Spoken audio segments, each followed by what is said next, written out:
hidroklorotiazid, dan spironolakton. Nah, di sini saya akan menjelaskan tentang nama resmi, nama lain, dan indikasi dari obat tersebut. Yang pertama yaitu furosemid.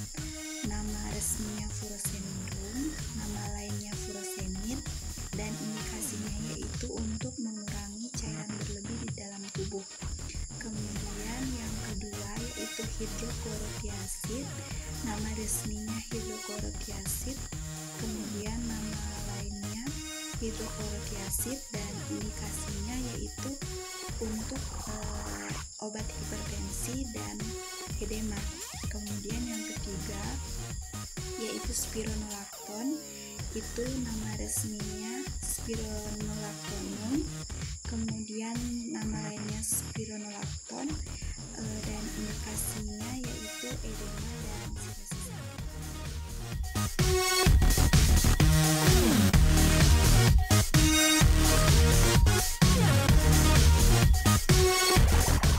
Assalamualaikum warahmatullahi wabarakatuh. Perkenalkan, nama saya Nur Hamdan Sakuru, Stamuk 18209. Di sini saya akan menjelaskan skema kerja.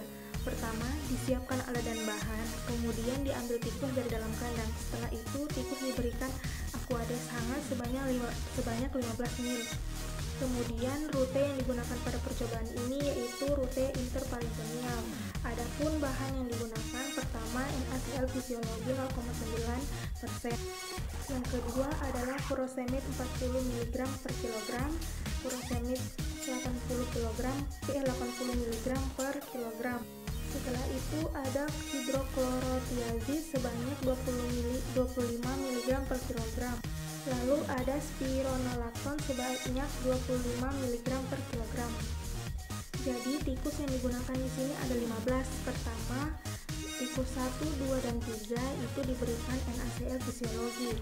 Kedua, tikus 4, 5, dan 6 diberikan furosemid 40 mg per kilogram. Untuk tikus 7, 8, 9 diberikan furosemid 80 mg per kilogram. Selanjutnya disuntikan hidroklorotiazid pada tikus 10, 11, dan 12. Kemudian disuntikan spironolakton pada tikus 13, 14, dan 15. Setelah semua tikus sudah disuntikan melalui rute interperitoneal, tikus dimasukkan ke dalam kandang khusus. Setelah ditampung urin tikus pada wadah urin, yaitu dicatat frekuensi urin selama 20 menit, 30 menit, 60 menit, dan 90 menit, serta warna urin dan kejernihan urin akhirnya. Setelah itu dihitung volume kumulatif urin.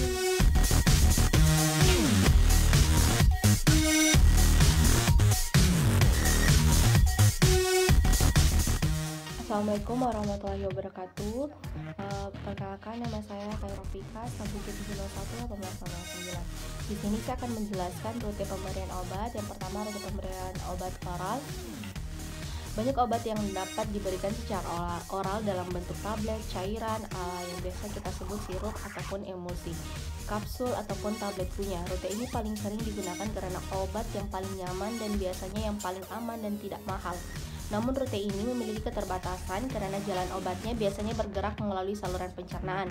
Untuk obat diberikan secara oral, penyerapan atau absorpsi bisa terjadi mulai di mulut dan lambung. Namun sebagian besar obat biasa diserap di usus kecil. Obat melewati dinding usus dan perjalanan ke hati sebelum diangkut melalui aliran darah ke situs target.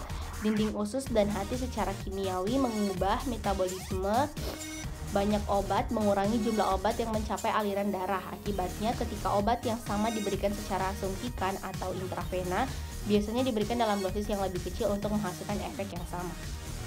Untuk rute subkutan, jarum dimasukkan ke dalam jaringan lemak, tepat di bawah kulit. Setelah obat disuntikan, kemudian bergerak ke pembuluh darah kecil atau yang kita sebut kapiler, dan terbawah oleh aliran darah, atau obat mencapai aliran darah melalui pembuluh limfatik.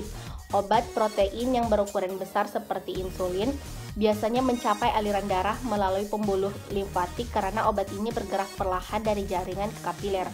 Rute subkutan digunakan untuk banyak obat protein karena obat tersebut akan hancur dalam saluran pencernaan jika mereka diambil secara oral.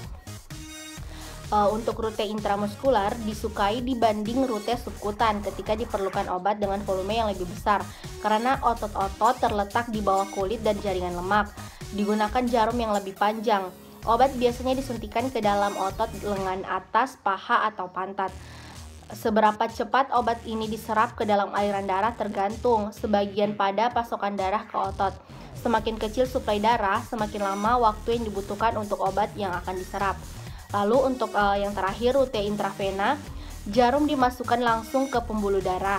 Suatu larutan yang mengandung obat dapat diberikan dalam dosis tunggal atau dosis infus kontinu.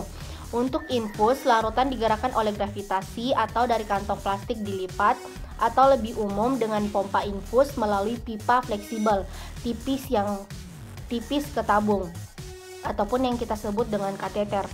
Dimasukkan ke dalam pembuluh darah biasanya di lengan bawah. Pemberian intravena adalah cara terbaik untuk memberikan dosis yang tepat dengan cepat dengan cara yang terkendali dengan baik ke seluruh tubuh. Hal ini juga digunakan untuk larutan yang membuat iritasi yang akan menyebabkan nyeri dan kerusakan jaringan jika diberikan melalui suntikan subkutan atau intramuskular. Suntikan intravena dapat lebih sulit untuk dikelola daripada injeksi subkutan ataupun intramuskular. Karena memasukkan jarum ataupun kateter ke dalam vena mungkin sulit, terutama jika orang tersebut adalah termaksud obesitas.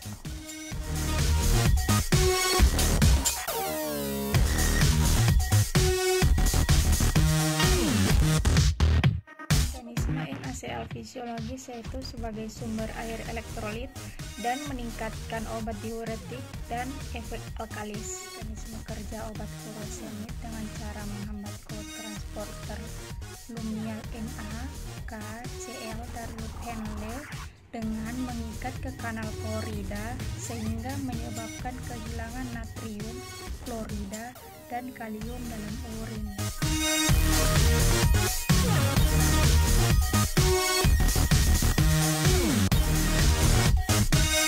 Assalamualaikum warahmatullahi wabarakatuh. Perkenalkan, nama saya Andi Fadia Aulia, stambuk G701181115. Di sini saya akan menjelaskan tentang dosis pemberian pada hewan uji. Nah, adapun obat-obat yang akan kita gunakan pada percobaan diuretik ini, yang pertama ada furosemid, yang kedua ada spironolactone, dan yang ketiga ada hidroklotidzida. Untuk dosis pada furosemid sendiri yaitu 20 sampai dengan 40 mg. Sedangkan pada spironolactone sendiri yaitu 50 sampai 100 mg. Dan pada hidroklotidzida yaitu 12,5 sampai dengan 50 mg. Nah, untuk pemberian dosis pada hewan uji sendiri, yang pertama kita harus melakukan konversi dosis. Nah, konversi dosis ini dilakukan dengan cara memasukkan rumus, yaitu konversi dosis sama dengan dosis obat pada manusia yang dikalikan dengan faktor konversi. Nah, faktor konversi ini ialah tergantung pada hewan uji yang kita gunakan. Karena pada percobaan ini kita menggunakan tikus putih yaitu Ratus norvegicus, maka faktor konversinya yaitu 0,018. Setelah didapatkan konversi dosis, lalu yang dicari kemudian larutan stok dengan cara konversi dosis yang telah kita dapatkan sebelumnya kita kalikan dengan berat badan maksimum dari hewan uji yang dibahagi dengan setengah volume pemberian maksimum. Untuk volume pemberian maksimum ini tergantung dari rute pemberiannya. Untuk rute pemberian yang akan kita gunakan pada percobaan ini yaitu rute oral dan rute interperitoneal. Untuk volume pemberian rute oral dan rute interperitoneal sendiri yaitu 5 ml.